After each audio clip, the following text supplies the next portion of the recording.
संपत्ति अंतरण अधिनियम के अंतर्गत आज हमारा टॉपिक है संपत्ति अंतरण की परिभाषा, definition of transfer of property. क्या होता है संपत्ति अंतरण का अर्थ? संपत्ति अंतरण अधिनियम की धारा 5 में संपत्ति अंतरण को स्पष्ट किया गया है। तो अधिनियम की धारा 5 में संपत्ति अंतरण को परिभाषित करते हुए क्या कहा गया है? कहा गया है कि संपत्ति अंतरण से ऐसा कार्य अभिप्रेत है जिसके द्वारा कोई जीवित व्यक्ति एक या अधिक अन्य जीवित व्यक्ति को या स्वयं को एक या अधिक अन्य जीवित व्यक्ति को वर्तमान में या भविष्य में संपत्ति हस्तांतरित करता है और संपत्ति अंतरण करना ऐसा कार्य करना है। बड़ी क्लिष्ट परिभाषा है, आपको समझ में नहीं आया होगा। नहीं समझ में आया है तो आइए इसका आवश्यक तत्व देखते हैं, अपने आप समझ में आएगा।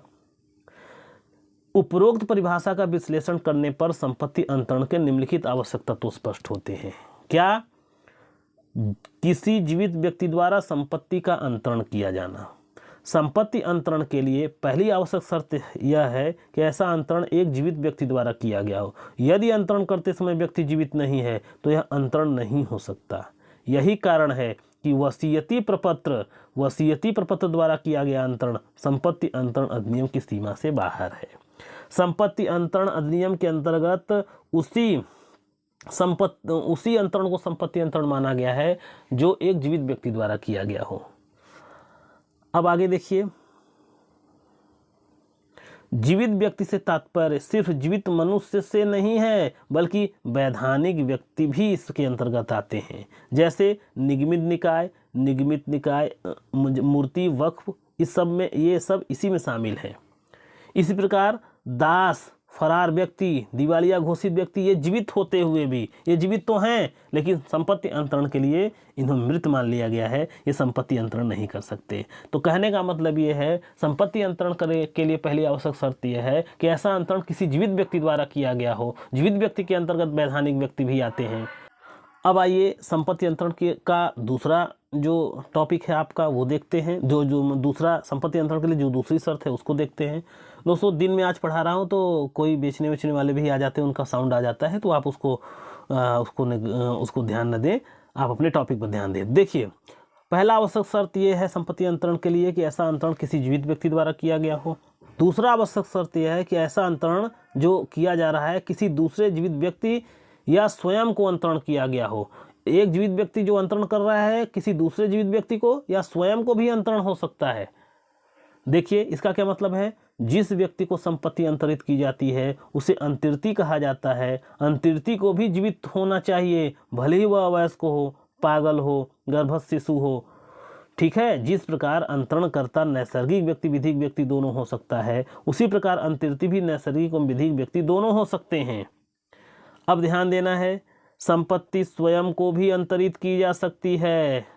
क्या लाइन है? मतलब संपत्ति स्वयं को अंतरित की जा सकती है, परंतु यदि कोई वस्तु बाएं हाथ से लेकर दाहिने हाथ में दे दी जाए तो यह संपत्ति अंतरण का वैधानिक तरीका नहीं है, बल्कि स्वयं को अंतरण से तात्पर्य हैसियत के अंतरण से है। जैसे न्यास में संपत्ति मालिक स्वयं को संपत्ति अंतरित कर न्यासी की हैसियत धारण करता है। हैसियत का अंतरण होना चाहिए, चेंज होना चाहिए। स्वयं को अंतरण हो सकता है, आप किसी दूसरे व्यक्ति को कर सकते हैं, या कुछ पार्ट स्वयं को कुछ पार्ट दूसरे को भी कर सकते हैं, लेकिन हैसियत का अंतरण अवश्य होना चाहिए। संपत्ति अंतरण के लिए तीसरी आवश्यक शर्त है कि वर्तमान संपत्ति, ऐसी संपत्ति वर्तमान होनी चाहिए। इसका क्या मतलब है? इसका मतलब है वैध अंतरण की तीसरी आवश्यक शर्त यह है कि जिस संपत्ति का अंतरण किया जा रहा है वह अस्तित्व में होनी चाहिए। यही कारण है कि संपत्ति अंतरण अधिनियम की धारा 6 के अंतर्गत भावी संपत्ति के अंतरण को क्या बनाया गया है? अयोग्य माना गया है। कहने का मतलब, अभी आगे आप संपत्ति अंतरण अधिनियम की धारा 6 में देखेंगे जहां कुछ अंतरणों को अयोग्य घोषित कर दिया गया। कुछ संपत्ति का अंतरण ही नहीं किया जा सकता, ट्रांसफर ही नहीं किया जा सकता। वहां हम चलकर देखेंगे, जैसे संभावनाओं का अंतरण नहीं किया जा सकता, पुनः प्रवेश का अंतरण नहीं किया जा सकता, व्यक्तिगत अधिकारों का अंतरण नहीं किया जा सकता, भरण पोषण का अंतरण नहीं किया जा सकता, वाद लाने के अधिकार का अंतरण नहीं किया जा सकता। धारा 6 में उसकी एक लिस्ट दी गई है कि इन चीज़ों का अंतरण नहीं किया जा सकता। वहीं धारा 6 में पहला ही जो शर्त है कि भावी संपत्ति का अंतरण है, जो आपकी अभी होने वाली हुई नहीं है उसका अंतरण नहीं किया जा सकता। यही कारण है कि वह वर्तमान संपत्ति नहीं होती। तो संपत्ति अंतरण के लिए जो अंतरण कर रहा है वह जीवित होना चाहिए, जिसको अंतरण किया जा रहा है वह जीवित होना चाहिए, और जो संपत्ति अंतरित की जा रही है वह वर्तमान और उपस्थित होनी चाहिए। ये संपत्ति अंतरण की आवश्यक शर्तें हैं। अगला आवश्यक शर्त क्या है? अधिकार का अंतरण। संपत्ति अंतरण में, ट्रांसफर प्रॉपर्टी में किसी न किसी अधिकार का अंतरण होना चाहिए। इस लाइन को पढ़िए। संपत्ति एक विधिक संकल्पना के रूप में अधिकारों की गठरी का योग है। संपत्ति का तात्पर्य अधिकारों के अंतरण से समझा जाना चाहिए। यदि एक जीवित व्यक्ति कोई ऐसा कार्य कर दे जिससे उसमें अंतरिति को कुछ नया अधिकार या नया हित मिल जाए तो यही संपत्ति अंतरण है। आगे पढ़िए। इसी अधिकार अंतरण को क्या कहते हैं? संपत्ति अंतरण कहते हैं। अब अगली शर्त है वर्तमान या भविष्य में अधिकार का अंतरण। वर्तमान या भविष्य में अधिकार का अंतरण क्या मतलब है?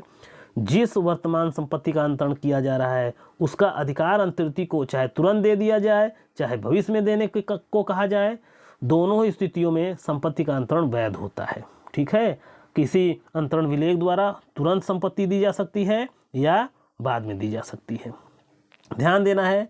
तो अगर संपत्ति अंतरण के लिए अनिवार्य है कि किसी जीवित व्यक्ति द्वारा किसी दूसरे जीवित व्यक्ति को या स्वयं को किसी दूसरे जीवित व्यक्ति को संपत्ति का अंतरण किया गया हो, ऐसा अंतरण वर्तमान संपत्ति का हो, ऐसा अंतरण जो है तुरंत हो सकता है, भावी हो सकता है, लेकिन ऐसे अंतरण में किसी न किसी अधिकार का अंतरण होना चाहिए, हैसियत का अंतरण होना चाहिए। तब इसको कहते हैं संपत्ति अंतरण अधिनियम के अंतर्गत कि ऐसा कोई संपत्ति अंतरण हुआ। अब एक अपवाद आपको याद रखना है कि निम्न संपत्ति अंतरण नहीं है। ये क्या है? पारिवारिक बंदोबस्त। इसका सूत्र है बस बंटवारा भा विस्सू का। तो बस बंटवारा भा विस्सू से, जैसे इसमें बस बंटवारा भा विस्सू का इस सूत्र के द्वारा आप देख सकते हैं, जैसे बंदोबस्त, जो पारिवारिक बंदोबस्त होते हैं वो ट्रांसफर ऑफ प्रॉपर्टी के उसमें शर्तें नहीं होती, फिर भी उसको संपत्ति अंतरण जो है पारिवारिक बंदोबस्त में संपत्ति अंतरण होता है, भले ही उसमें कुछ शर्तें पूरी नहीं होती। समर्पण, बंटवारा, भार, विद्युत बंदों के अंतर्गत अंतरण, सुखाधिकार, ये सब भले ही लगते तो हैं संपत्ति अंतरण की तरह, लेकिन ये संपत्ति अंतरण नहीं माने गए। अपवाद आपको याद रहना चाहिए, ये परीक्षाओं में बार बार पूछता है।